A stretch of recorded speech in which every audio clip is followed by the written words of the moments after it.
The heart of our missions is that God will be glorified and the others will know the grace of God who has called us. Learn how God is using the lives of people like you and like me to expand His kingdom. This is Between Brothers. Okay, and we're live. Now, we don't have to we don't have to feel like we're live because, like I said, we can edit it later or whatever. I don't know. Okay. This is all new. This is all a new experience for me. 3, 2, 1, go. All right. Well, hey, let's pray to get started. Okay. Lord, thank you for this time that we have to talk and share about what you have done in our lives, especially in the life of my brother, Dave. I pray that you would guide and bless our conversation. Thank you for the technology to connect, even though miles and miles separate us. And I pray that your name would be glorified through this conversation, that you would guide and direct it, that our hearts would be true to you and your calling in our lives, and that you would be glorified and others would be blessed. I pray this in Christ's name. Amen. Amen. Okay. All right. So first off, where are you? Let's start with that. Well, right now we live in Temperley, Buenos Aires, Argentina.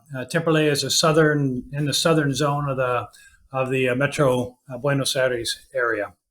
All right. So you're in Argentina. Your name is Dave West, or actually it's David, right? Either way. Yeah. Okay. I answer to both. I answer to none depending on what you're calling me for. All right. And to set up, before we dive into your life, testimony, ministry, whatever the Lord leads us to talk about, what I know about you is that we learned Spanish together about almost 8 years ago now we began, right? 2017, so about 7 years. Yep. Mm-hmm. So January 2017, we began studying Spanish, same class. Yep. I think all the way through. All the way through. Yep. So we we got to experience all those challenges together. And then you've gone on, you were learning Spanish to be able to do ministry in Argentina. That was your calling. That was your plan. And you've been there for the last 8 years or 7, 8 years since after language school. So maybe the 6 years. It'll be 7 years in March. Okay.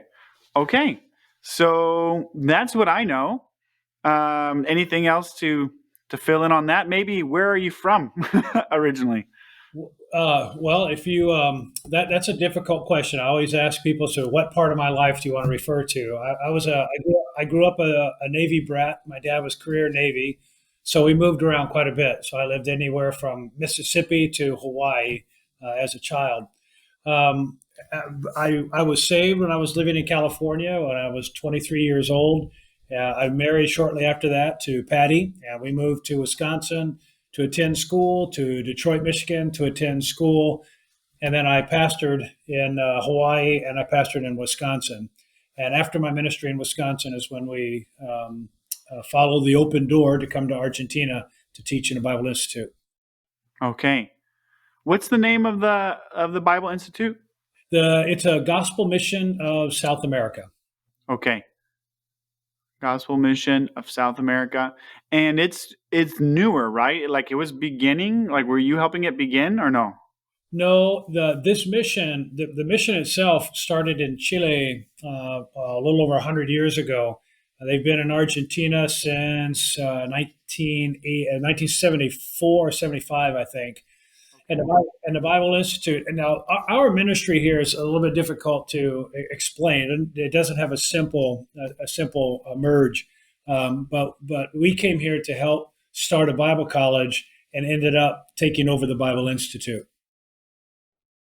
Okay, so what's the difference between the Bible Institute and the Bible College? Yeah, exactly. That's a good question. And Bible College takes Bible Institute training to a more formal level. Bible Institute training is basic knowledge in various disciplines. They usually don't launch into technical classes like Greek and Hebrew and exegesis and things like that. Most Bible institutes. Once they go from a Bible institute um, with certain academic credentials and certain academic requirements up to a higher level, they normally call those Bible colleges. A lot of it depends on the region where you're at as well. I think RGBI went through the same thing. I think they went from being what was called a Bible Institute to a seminario. Uh, Mhm.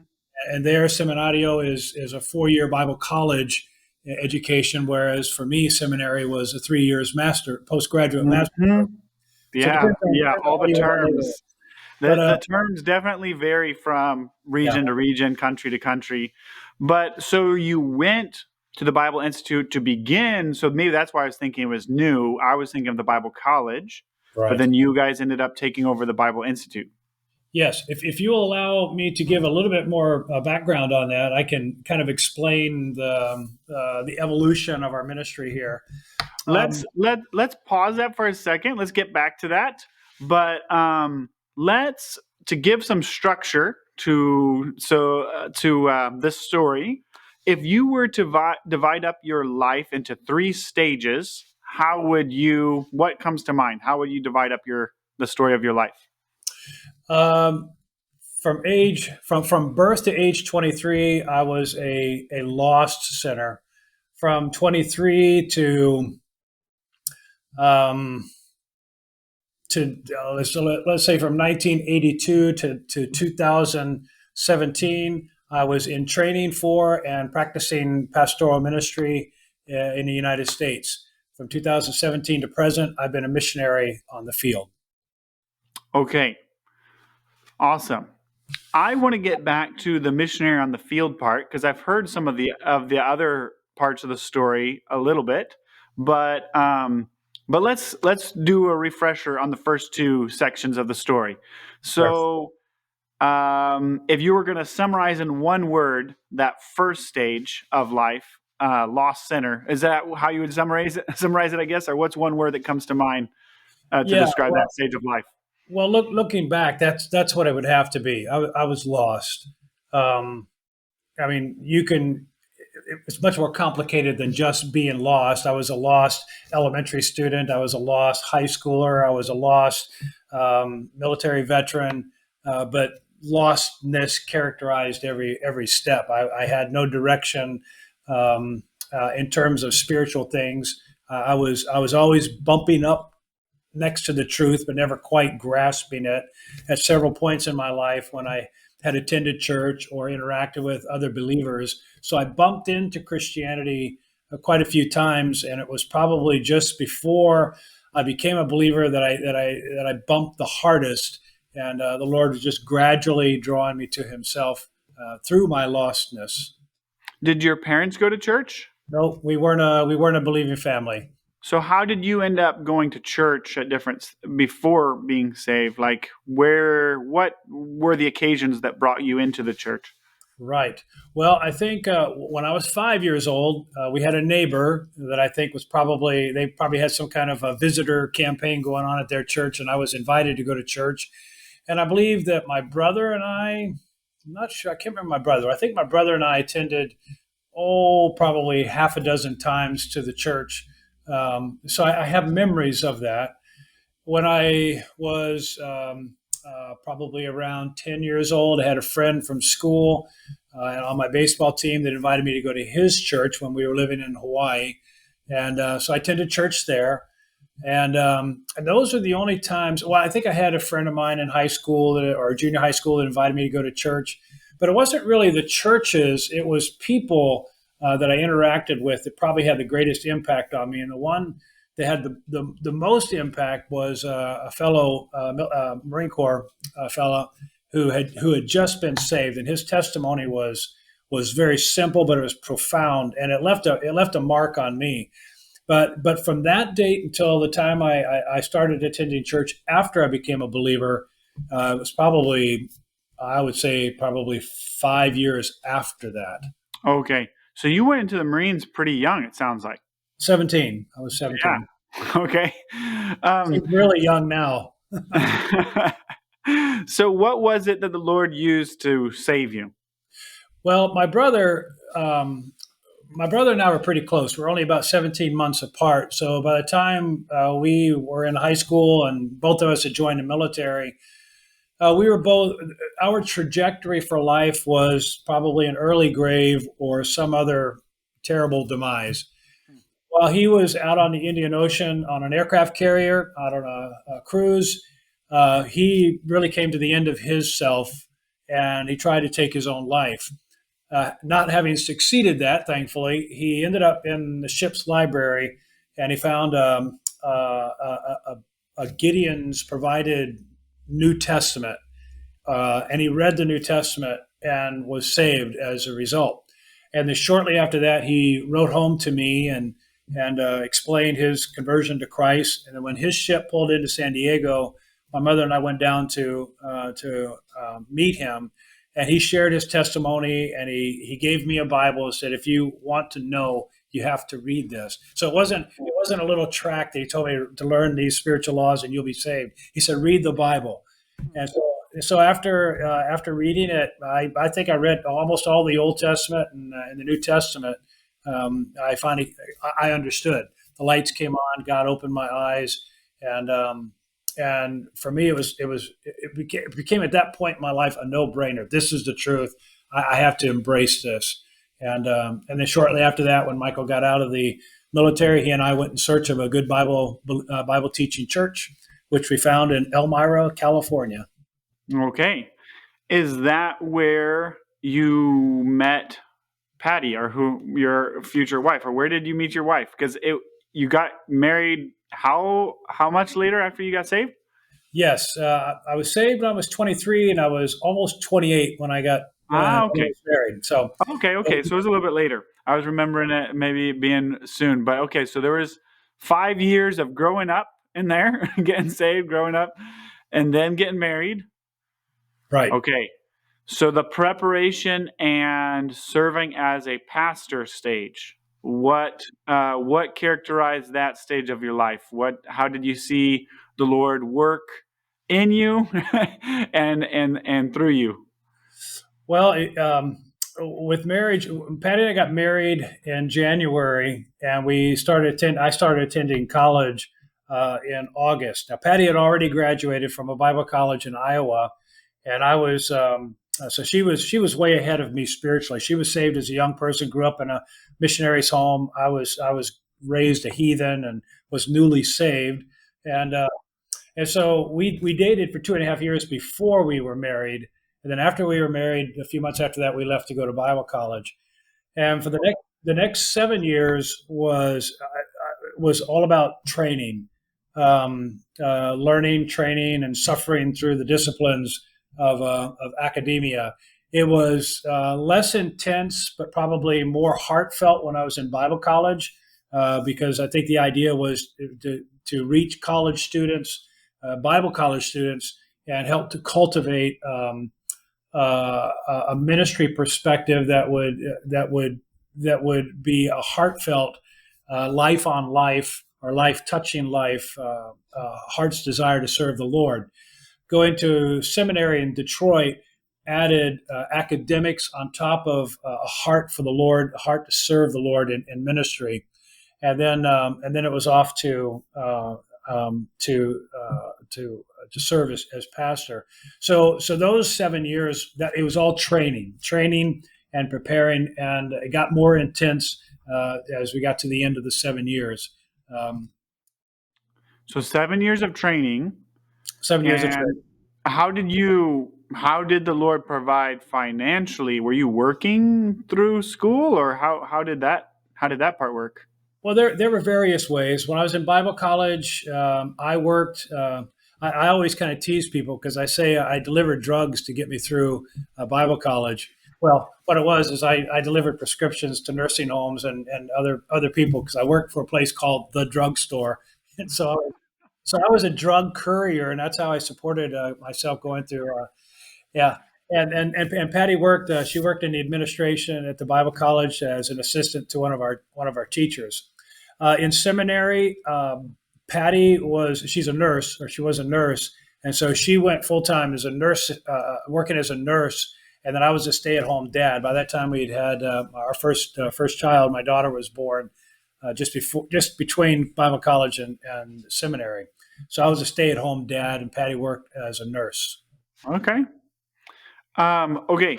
My next question is, how many years did you serve as a pastor? But I need to plug in my laptop because I am on energy saver. It's on now. The battery is dying. Okay, so we're going to pause. Pause. Should I pause it? Let's see here. Zoom. Okay, I'm just going to go get the cable and I'll edit this part out when we get back. Focused. There we go. So I'm actually sitting in the set of our podcast set when we record on campus. I didn't know where I should record, so I just set it up in here. But I didn't. I don't normally use the laptop to record, so I didn't have the cable in here. So okay, so 7 years preparation, and then you begin pastoring. How did you decide, or did you apply to different churches? And then also, I mean, how many years did you serve as a pastor? Great question. When I was in Bible college, I had a pastor when I was doing my internship with the pastor, and he recommended that I go to seminary. I had no desire to go to seminary. That was 3 more years of training, and I was ready to jump out into ministry right away. And he told me, he said, if you go to seminary, you will broaden your horizons for ministry opportunity. You'll be able to you'll have more opportunities to serve with a better education. And he said you can also, you can be things like a military chaplain, or you can do any number of kinds of ministries that require seminary training. So on the way back to Bible college after that, I started considering that. And I started thinking, so, well, I grew up as a military brat. I served 4 years in the Marine Corps. And so I know that lifestyle, and I know that they need a witness because there's a ripe field, ripe harvest in the military. So I thought, well, becoming a military chaplain, that would be the thing for me. And so that was my goal when I went to seminary, was to become a military chaplain. And in the process of applying for the chaplaincy in my first year seminary, I cleared most of the hurdles, even the ones I didn't think I would clear. When I joined the military the first time, I was counseled to color my past a little bit better than it really was.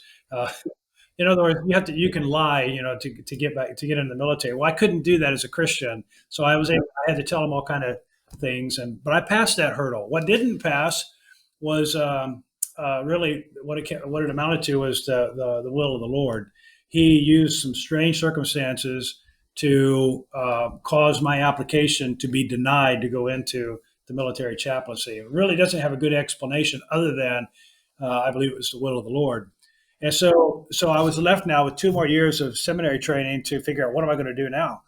And so I just focused on studying. And then towards the end of the year, I thought, well, I'd like to go. I think I'd like to do church planting. That was also another burden I had in my heart, was to do church planting. So I contacted a pastor in Portland, Oregon, and Seattle, Washington, and Honolulu, Hawaii, because all those are areas that I understood were in need of good church planters, or church planters of good Bible training.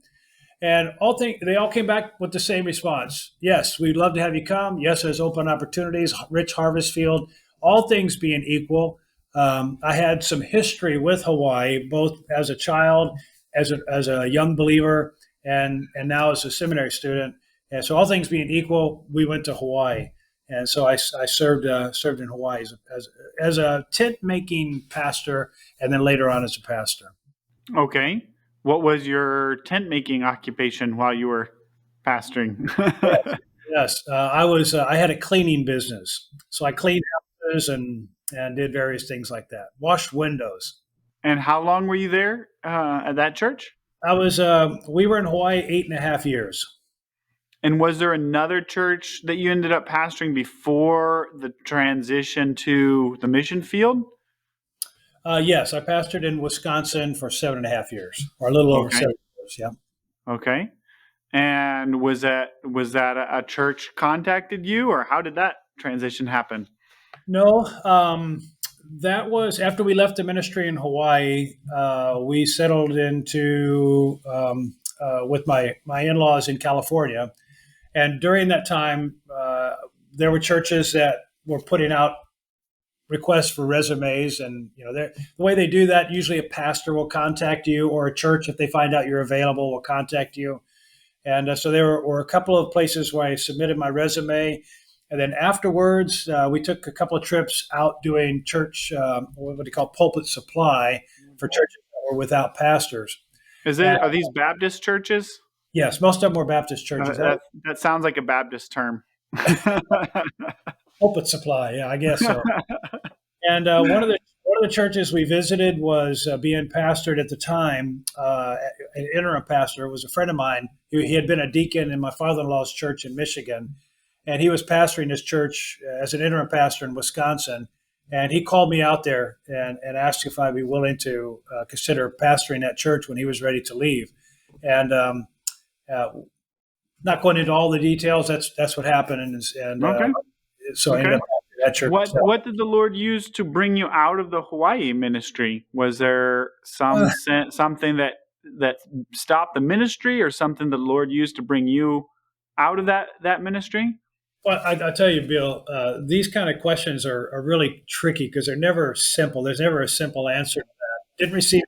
Didn't receive a notification in the mail says, Dave, I want you to leave, such and such a date. There's usually a confluence of influence involved in a situation like that. But for me, the bottom line was that I felt like the ministry that I was in had reached a point where I couldn't bring that ministry any further along than it was. That I had pretty much exhausted all my energies in trying to accomplish things.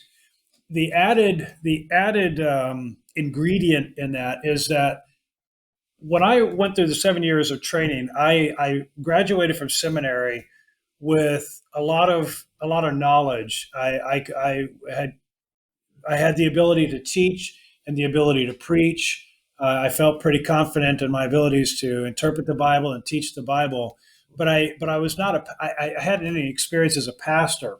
So entering into my first ministry, I made all kinds of stupid rookie mistakes. So I had to grow. I grew a lot during that ministry, and looking back, I really feel like the Lord was using that time of my life to help grow me more. And when He had reached a certain point in my personal growth, things moved to remove that burden for that place from my heart. And it's hard to explain because it's very subjective. How do you come to to those kinds of decisions? But it became very evident that it was time for me to move on to my next ministry. And even in that ministry, there were still things that the Lord was doing in my life to move me along. And I think after 14 years of that, one of the things I recognized was a lot of times for people in ministry, we think as pastors or as ministers, we think that we're the ones who are ministering to the people, and it is true at a certain level.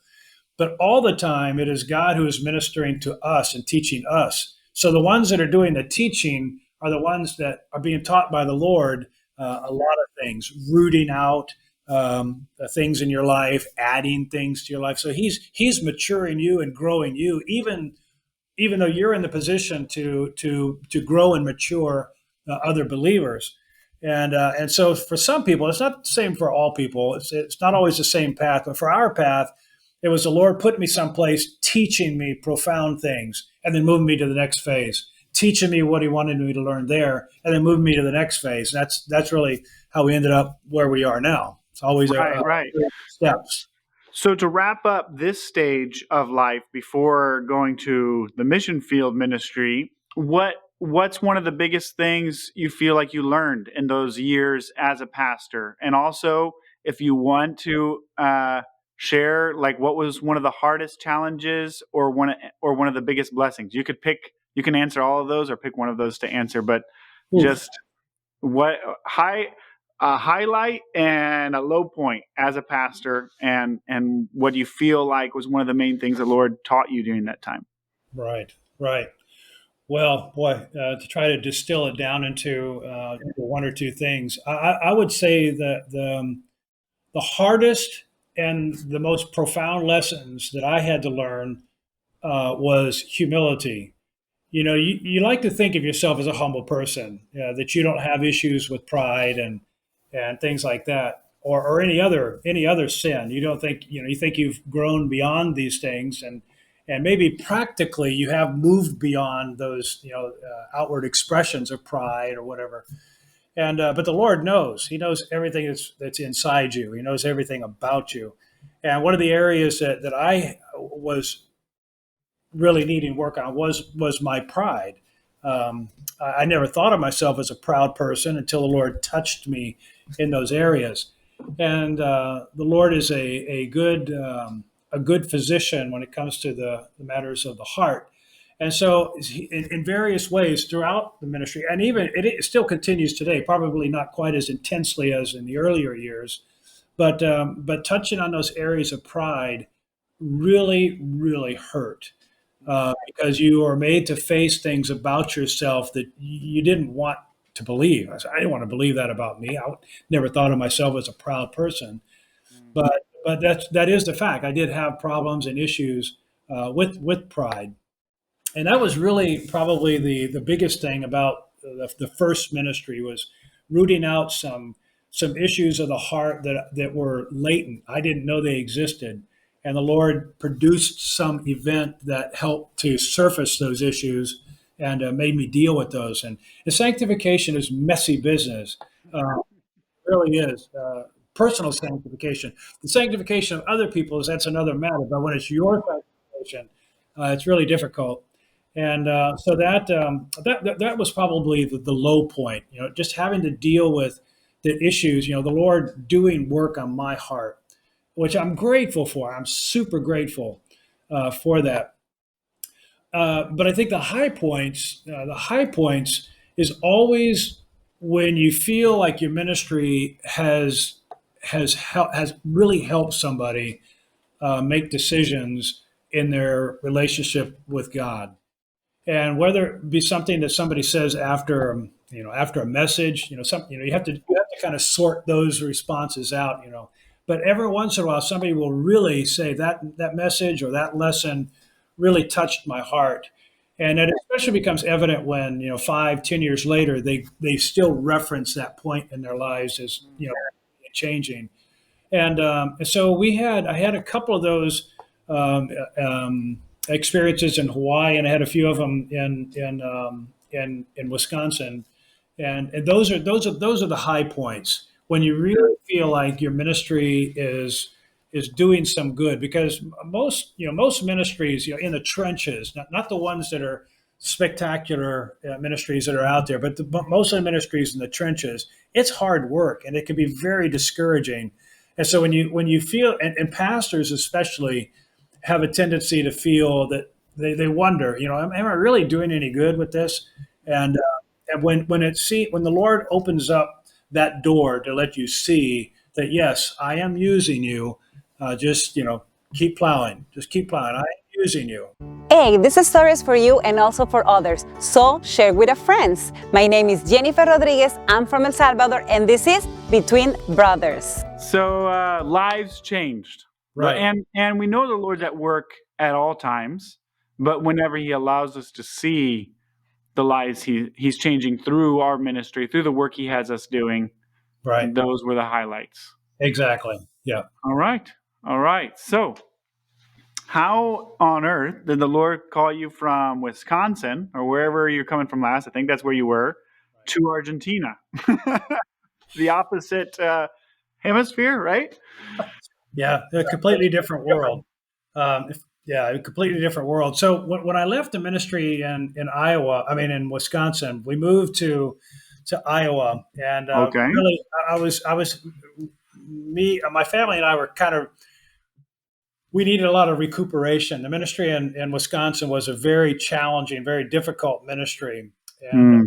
It was a good one. It was a good one, and for many years it was very profitable, and relatively dynamic ministry. It was growing some, but it was a small town ministry, and had a lot of small town problems, and some of them extremely profound problems. But it was starting to have an impact on my family. So we ended up leaving that ministry, maybe not necessarily on our best foot, but it was necessary for us to go. And I had a friend of mine who counseled me to come to Iowa, to Des Moines, Iowa, or Ankeny, Iowa, to do a little bit of recuperation.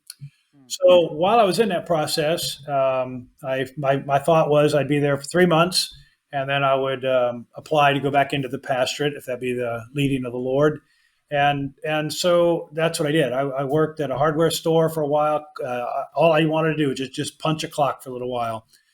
So that's what I did. So I punched a clock at a hardware store, and during that time, it was a lot of soul searching, a lot of prayer, and then it came to the point where I want nothing else to do but ministry. I don't want to be a professional. I don't want to be a carpenter. I don't want to be a politician. I don't want to be anything but in ministry. And so that became very clear to me. When we moved to Iowa, there were 11 churches in our association that were without pastors. So I figured, okay, when the time is right, there'll be plenty of opportunities to find a pastorate. When I got ready to apply for a ministry, none of them, all those churches, thank the Lord, they were all Praise the Lord. they were all being pastored. And then everywhere else that I knocked, it just seemed like the Lord was closing those doors at the time. It's amazing how those doors opened wide open again afterwards, but during that time, those doors were closed. In 2009, when I was a pastor in Wisconsin, our church supported one of the missionaries in our mission, Sergio Duarte, who is a missionary in Uruguay. And so our church supported them. In 2009, the mission invited pastors of supporting churches to come down and visit the ministries in Uruguay, Argentina, and Chile. And so I joined with a pastor and with a group of pastors, and we went down, and in 10 days we visited all three countries, saw church plants, camps, Bible institutes, and all that. When we visited the Bible institutes, my heart just broke because I saw Bible institutes that were doing the job, but they lacked so many of the resources that we take for granted up in North America. And so my heart was burdened. I thought, someday if I had another life, I'd love to be able to come down here and help with these ministries. Wow. So What would be a few examples just to help people imagine, like people living here in America?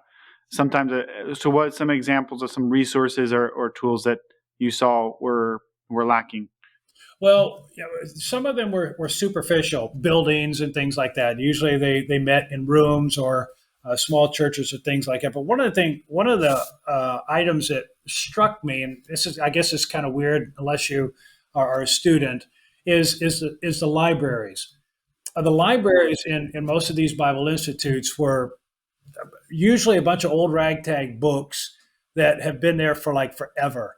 They were probably written back in the 1500s. I don't know, but they were very. You have a library of maybe 100 books sitting on shelves, and most of them are just translations of English works. They're not very many of them are Spanish works that we're familiar with. And and I looked at my library just as a pastor, and I didn't have a great big library, but I had probably 1,000 books. The Bible colleges that I went to, or seminaries, they had 10, 20, 30,000, volumes of academic work. And so I looked at that, and I know that these Bible institutes were not training at the same level that most North American pastors are trained at. Most of them are given basic Bible knowledge, and with basic Bible knowledge, they're put into the role as pastor. And bless their hearts, they're doing work. They're doing the work that God has given them to do, and they're doing the best that they can with the way they've been equipped. but I knew that they struggled. At least stories that I was told, many of them struggled. They struggled with the ability to work with Scripture, to handle it, to preach it, to teach it, and things like that. But they were very faithful people that were just lacking some of the training that we take for granted in North America. Now that's not to say that we have the perfect model, but that's how it struck me. It struck me. Right. And we don't realize how blessed we are with resources a lot of times until you go somewhere and see them doing the work sometimes with more heart and more energy than we Yes, are, but with much less. that's So, true. okay, so you came away from that saying, well, I wish Someday. in another life, Yeah. but what was it that made you go from thinking that to actually taking action and So deciding to move? right. So that seed had already been planted in my heart in 2009. So Okay. we fast forward 2 years, to almost 3 years, and while all these other doors were closing all around me, I contacted the pastor who led the group of pastors down to South America, and then a couple of leaders and he put me in touch with the director of the Bible Institute, the Bible of the mission that I'm part of now, and wrote to them and asked them, well, what's the possibility of going down and helping with Bible Institutes? Well, both the director of the Argentine field and the president, the director of the Argentine field, the director of the mission, both contacted me and said, we are interested in starting a Bible college in our country, which will serve as a hub for all three countries, being centrally located. We have facilities that are being built up for a camp, and those can double, the picture was very rosy. And and so they said, if you'd be interested, we'd love to have you consider coming down and helping us start a Bible college. And so that was the impetus for our joining the mission and then going out on deputation, was to come down to Argentina and in that location start a Bible college. And that invitation was in what year? That would have been in 2012. Well, actually, the end of 2011, and then we came down to Uruguay in 2012 during their missionary conference, and we went through orientation. I had already applied, and so we were going through some orientation, and that's when they accepted us into the mission. That was January 2012. Okay, that's interesting. And then some years of raising support. Yeah, yeah, That's a challenge. We'll save that discussion for another day, maybe. But it's interesting because I think it was around the same time that I was going through my application to serve here. right. Very similar time frame. Um, and then, did you go through a mission agency for like some training, raising support, and stuff like that, or is it the same institution or the same mission group that you're with there? Same mission group that I'm with here. Right, Okay, so it's all combined. It's not like you're with one mission agency that's sending you to do the work there. It's all right. together. Okay, okay. Then you hit language school. Let's not completely skip over that. Was learning Spanish as hard as you thought it was going to be, or Way was it harder.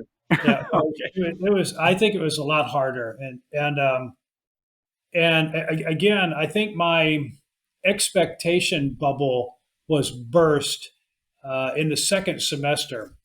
Oh, In preparation for language school, I took the online courses, Duolingo, and I used Rosetta Stone. I went through their program, and so I had built up vocabulary, and I had built up some basic phraseology, different phrases, and that helped me immensely. I first semester of language school, and I felt I was riding on a high wave. I felt like I was doing pretty good. Towards the end of the first semester and the beginning of the second semester, when they were actually starting to speak to us in Spanish, all that was just blown out of the water. I was, as they say, I was lost as a goose in a blizzard. I just could not. I could not fathom. It's one thing to learn vocabulary. It's another thing to actually start using it in a fluid situation. And boy, my eyes were really open to how challenging it is to learn to speak a new language. At my age, I was in my late 50s, mid to late 50s, going to Bible language school. Right. I know for me going in, it was like, okay, the expectation was in 2 semesters, I'm going to go from zero to fluent, right? Or at least conversational. And then you get in and you realize this is going to be a lifelong project. Man, So amen. I feel like once I got to that point where, this is going to be something I get to enjoy learning for the rest of my life, that was a little bit easier. It was a little bit easier for me to accept.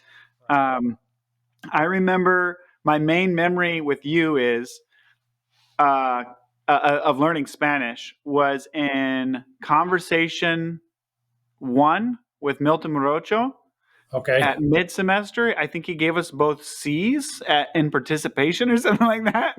And we both went to him like, we're answering all your questions. We're asking questions. What are we doing wrong? He's like, no, it's not about the grade. You just have to talk Spanish. Like, I want you to forget about the grade and just concentrate on Spanish, and I'll adjust your grade at the end of the semester. And we're like, okay, because I think we're both pretty grade conscious. We want to do Right. well on the test. I mean, I remember first semester especially, I really focused on trying to get everything just right. And Right. second semester, I let go of some of that. I'm like, okay, it's about talking and listening. Like the grades help, or the tests and all that are just helping me out. Don't focus on them too much. So anyway, I remember both of us being a little bit frustrated with that C. It's like, and I think he did it just to get us to forget about, That it could was, be I don't think he was actually saying we were doing a bad job. He's just like, forget about this and concentrate on the Spanish. I think he said there was a guy that came in here and just played ping pong with the students all day and got a D in his classes and went out speaking Spanish. And there was another student that came in and got perfect A's, but was always, closed up in his room, doing his test, doing his homework. He did not leave speaking Spanish. So right. anyway. Well, and that's the point of going to language school, is to learn how to speak the language. And I think you're right. I came from a more academic background, and so going into it, there was an academic um, approach to it. That if I'm learning the language, then I'm able to pass these tests, and I'm able to do these things. And that was a hard transition, like you said. It was a hard transition to make from academics to practice. And yeah, that was. I think you're spot on. How that reaction set in. Um, I think you were a little bit quicker to address that than I was. But that's right. You got to get in there and do the work. You're learning a language. You're not learning how to take tests Right. and, Right. and check the boxes. Right. Okay. So learning Spanish. I know there were some Argentinians here while you were here, but what was the culture shock like between here, language school, where I mean we had lots of Latinos, lots of Spanish, but we're still in the U.S., right? And actually getting to Argentina. Yeah, well, that's a great question. Um, I think I think the culture shock. Yeah, because it was a two-stage culture shock. There was a little bit of a culture shock moving to Texas, and then being on a campus where it's almost exclusively Latinos. And but that was okay because we had our little places of refuge, and there was still we were still surrounded by McDonald's and Burger King and Walmart and things like that. By the way, they do have McDonald's and Burger King down here too, uh, but moving to Argentina was was that was heavyweight. It's lightweight culture shock going to language school, but it's heavyweight when you actually get into the country you're going to, because you are being exposed to things they never taught you in language school. And in fact, I think from what I understand, Argentine Spanish is one of the more difficult expressions of Castellano uh, in Latin America. One of the more difficult ones. I don't know if that's true, but I will tell you that after living here almost 7 years, it's true. It's hard to understand. Um, and It's definitely non-standard. It's not what you learn. It's not what you typically would learn when you're learning Spanish. No, no, and it would be true in any Latin American country you go into, because every region has their own sayings. Every region has their own way of pronouncing things, their own rhythm, and how they, how fast they speak. Um, to me it's amazing. It's like you go through language school with basically maybe one or two tracks of Spanish that you're being exposed to. You get to the field and it just expands out into all these different ways of the language is being expressed. Especially if you're in an area like here in Argentina, you find a lot of Italian um, speaking Argentines. So there's a lot of between their Italian and their Spanish, and the accent. Sarah was just commenting on that yesterday. She's like, they speak Spanish so Italian. It's Well, they like, do. I mean, the whole accent. You know how we were taught in language school that most Latin American countries speak in more of a monotone. That is not Argentine. Argentine is all over the map in expression. They are very expressive people, which I really love. It makes it easier transition for me. But I think the culture shock was very real. One of the things that Patty and I have used to kind of describe that whole phenomenon, and it's carried through even to this very day, is that you wake up with a wall between you and the rest of the world around you. I mean, 360, the world around you is separating you from it with a wall of incomprehension. Uh, Even I mean, right now the wall has thinned quite a bit.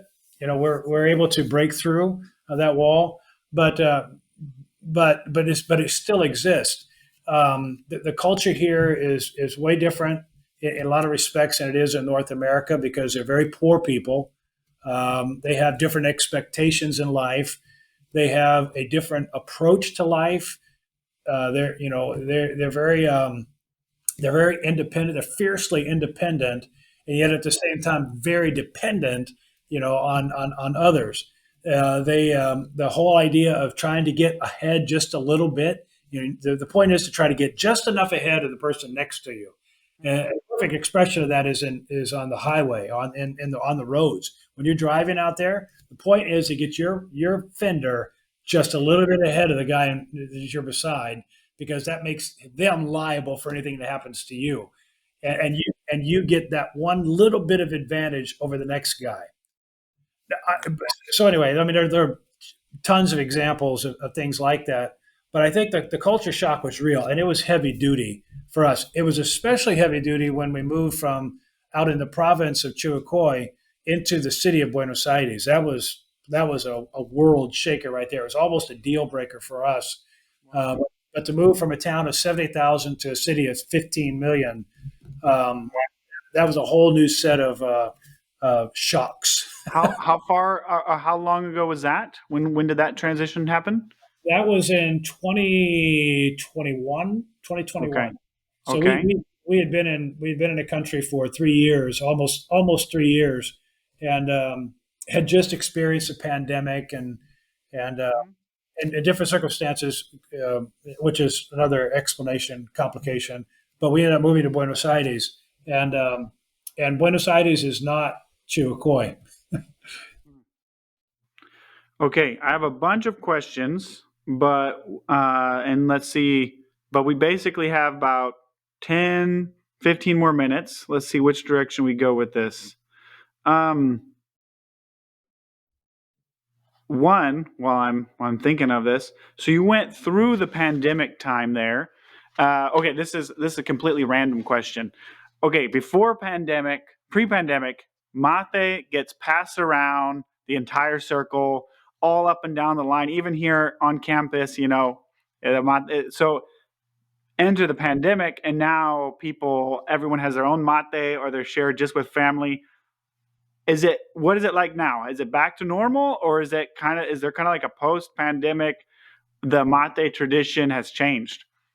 Well, you just opened a big box, Billy. I think the repercussions of the pandemic are still being felt, and for Argentines, it was extremely difficult for a couple of reasons. One, the Argentines are very affectionate people.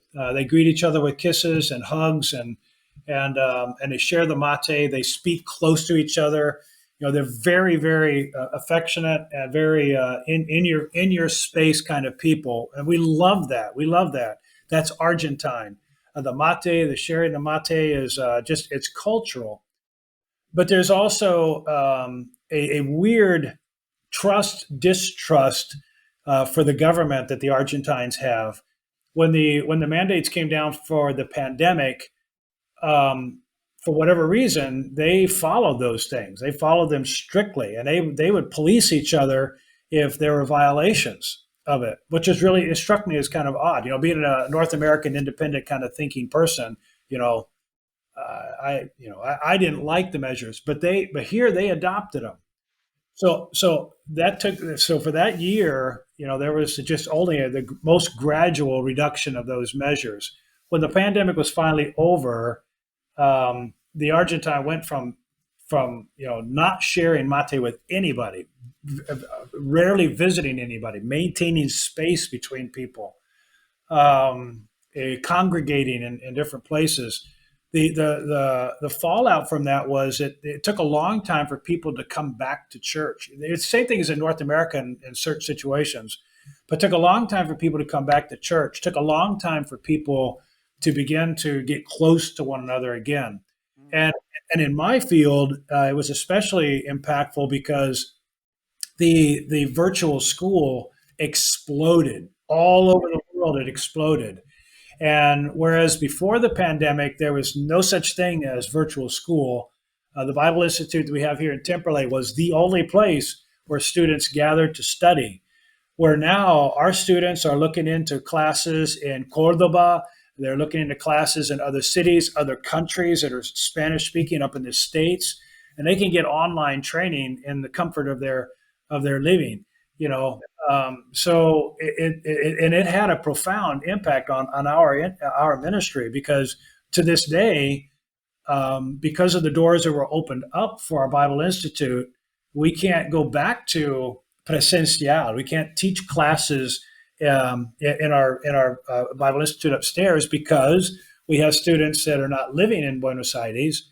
We have students that, given the option of getting on a train, getting on a bus, and traveling a half hour to an hour to go to Bible Institute, now can sit in the comfort of their home and take classes. And even our teachers have that opportunity as well. They can sit at home and teach a class without having to drive in and go to something like that.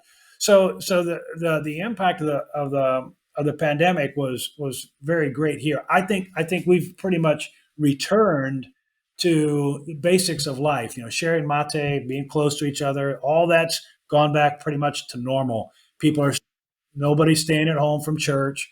But I think the idea, though, some of the permanent fallout was, there's a bigger world out there that's available to us now that we didn't That have we're before. connected to now. That's Yes, that's option. yes, Okay. absolutely. Okay. Okay.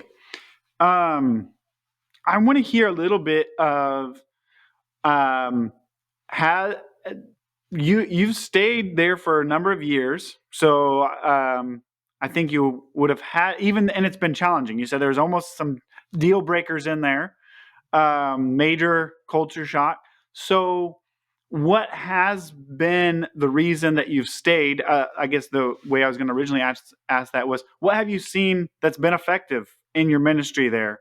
And then maybe what hasn't happened that you thought was going to happen. I think that ties into the not Bible college, but Bible Institute, or your change in roles. You could comment on that.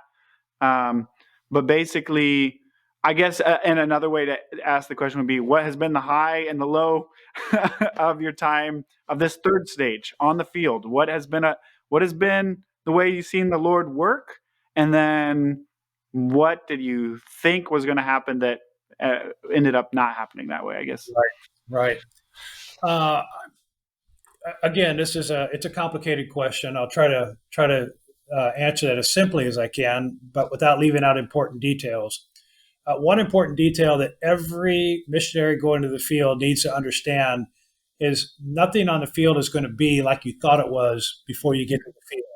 Mm-hmm. And we were told that. We were told that beforehand, but probably not as forcefully, because you enter the field ministry with a massive amount of idealism. I know how it's going to work out. I know what I'm going to do. This is going to be great. It's going to be perfect. It's all going to work out fine. And then you get to the field and you step into a big mud puddle. It's not like what you thought it was going to be.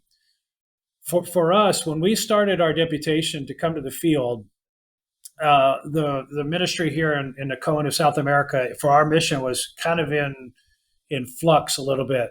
Uruguay did not have an established Bible Institute. The Bible Institute in Chile was kind of in transition. And so the idea of the Bible College in Chivilcoy in central Argentina was perfect because we could have serviced all three countries fairly well. And that's what when we went on deputation, it was all towards that goal. And so when we came to Argentina, that was still our goal.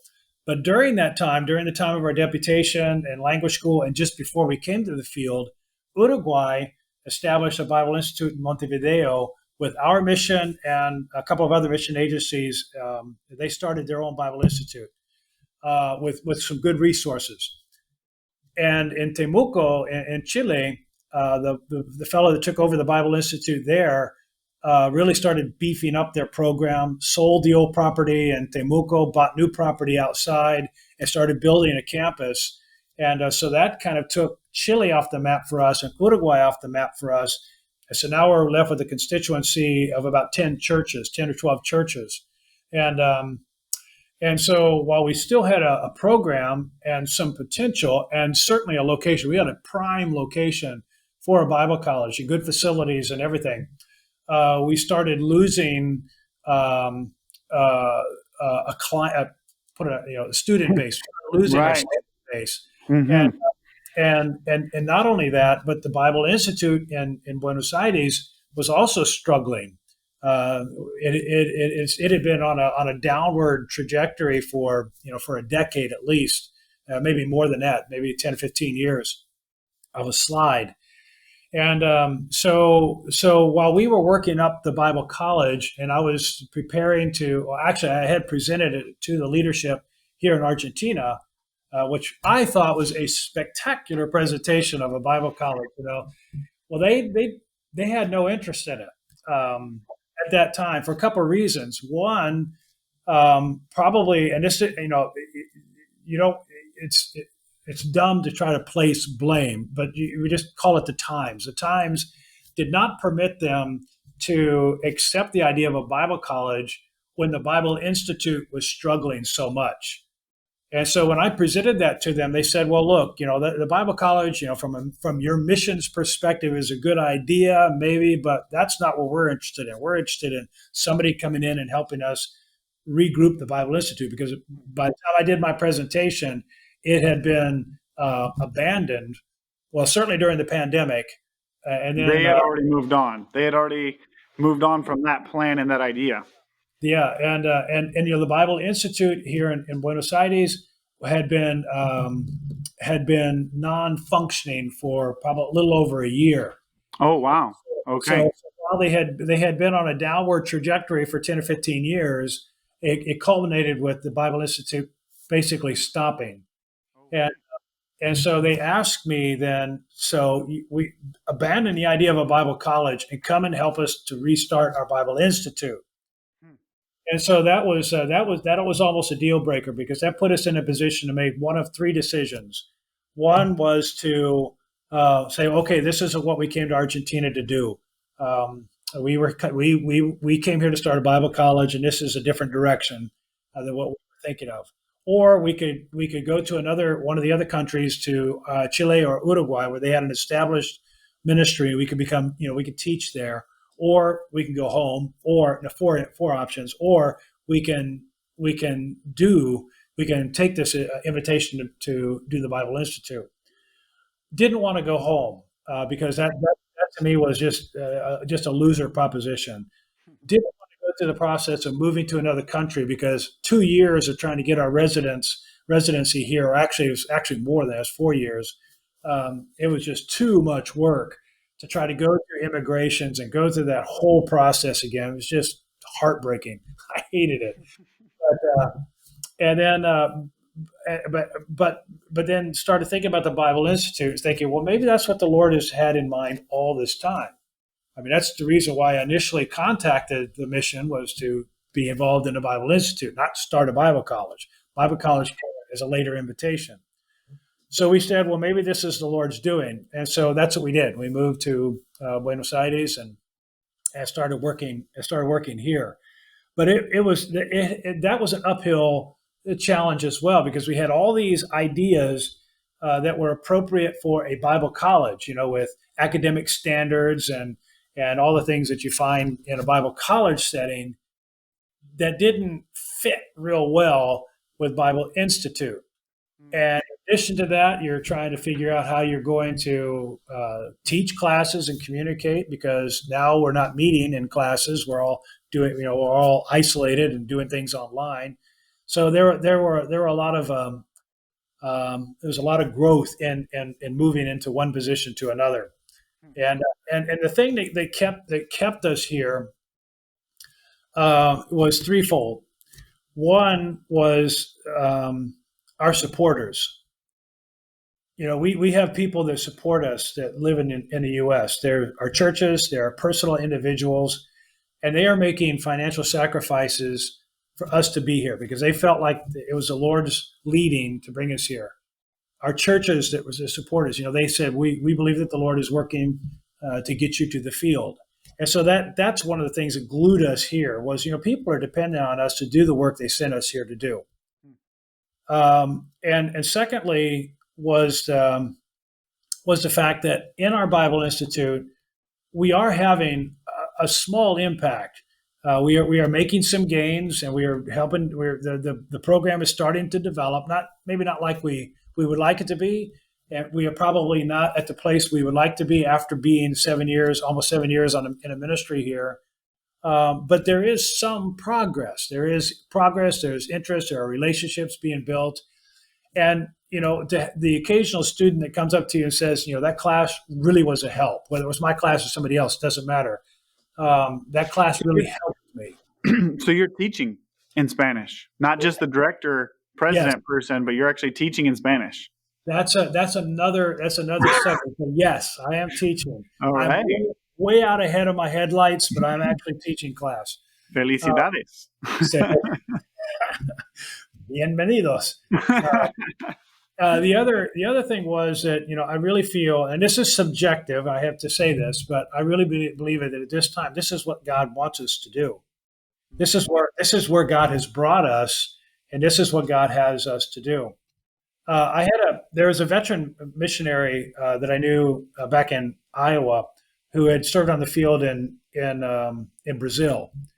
And he said he had, even after years on the field, he said, while he was a teacher in their Bible Institute, he said, I came to a place where I thought, there are so many people that can do this job better than I can, that know the language better than I do, that know the culture better than I do, that even know the subjects that I'm teaching better than I do. But they're not here. I'm the one that the Lord has here. I'm here because the Lord brought me here, for, warts and all. That's the fact.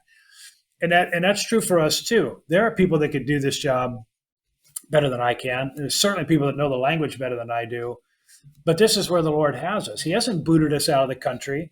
These pastors here that are dependent on me are not saying, Dave, you're inefficient. You can't do this. You can't do that. Why don't you just leave the country?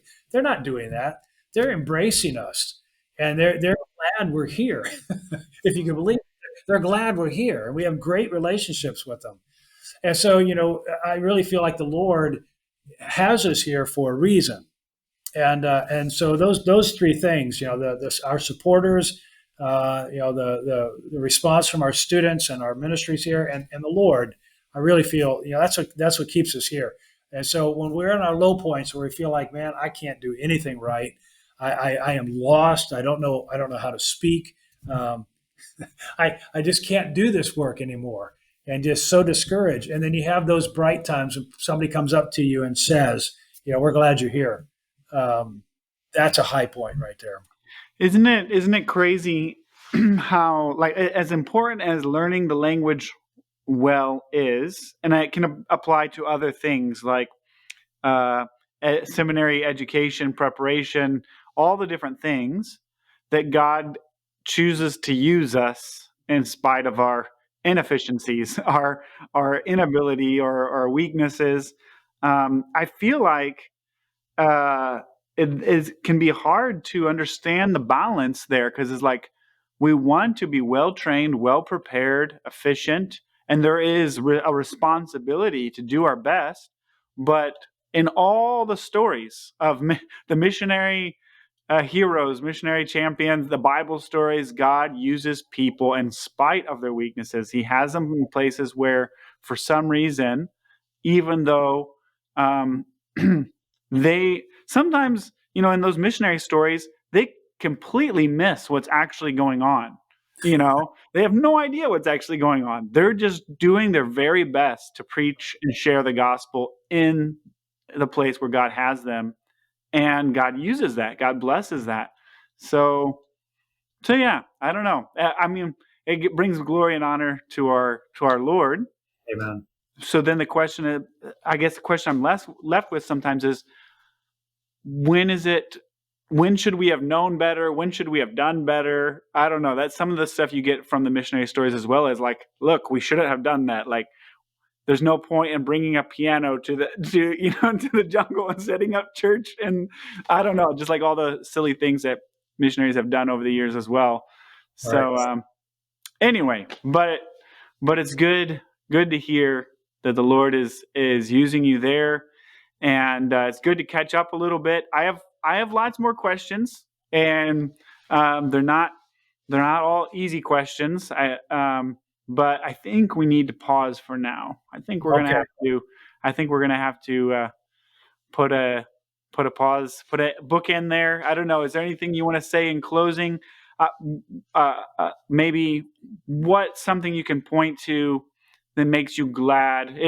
Like one of those moments you're talking about that makes you glad that you decided to stay these last 3 years, decided to make that decision to, even though it wasn't your plan, it was the plan the Lord had. What something you can point to that makes you happy that you stayed for this part of the ministry?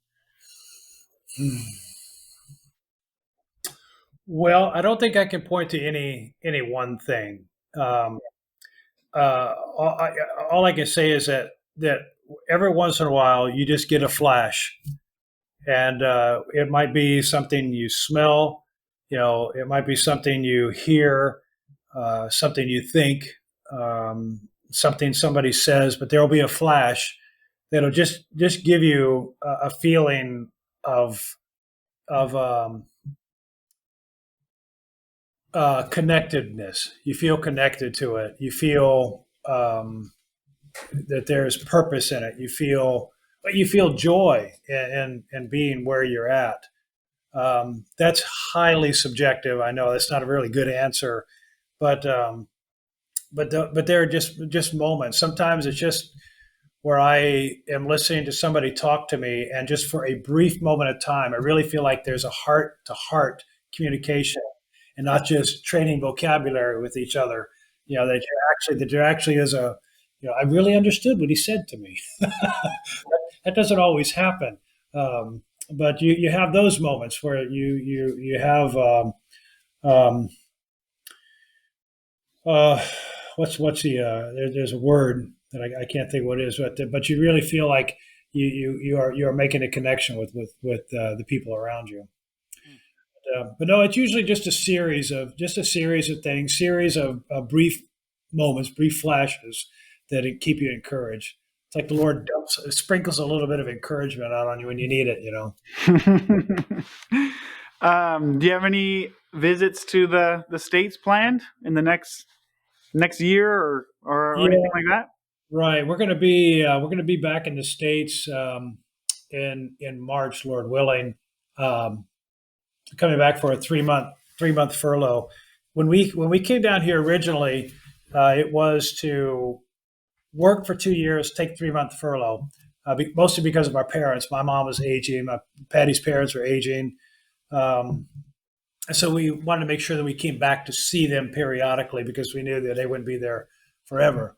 And Patty's dad has already passed away. My mom's at a nursing home with serious dementia. So we did make one furlough because our furlough plans had been canceled due to the pandemic and immigrations. But we made one furlough a year and a half ago for 8 months, 2 years ago. And then we'll do a furlough in March. So from May. From May to, was it May or March? No, it's May. It's May to August. We'll be back in the States. All right. Well, if you happen through the valley, come and visit. I know we're in an out of the way corner of the country, but come by and visit if you get a chance. It'd be great to keep talking and sharing stories, sharing some mate together. That would be good. But thank you, brother, for sharing with us today. Well, thanks for the invitation. I really appreciate that. It was good to see your face again. This podcast is a part of Rio Grande Bible Ministries. If you want to learn more about the Bible College, that's in Spanish, the language school to learn Spanish, the radio station, or Bibleville, or any of the other ministries of Rio Grande, find us at riogrande.edu. That's our website, riogrande.edu. And if you want to interact with the podcast, if you want to ask questions, give us feedback, you can find us on Facebook, Instagram, and YouTube, searching for Entre Hermanos. Make sure to add Rio Grande to your search, and we will be the first ones to show up. Thank you for listening to our podcast, Entre Hermanos, which means Between Brothers.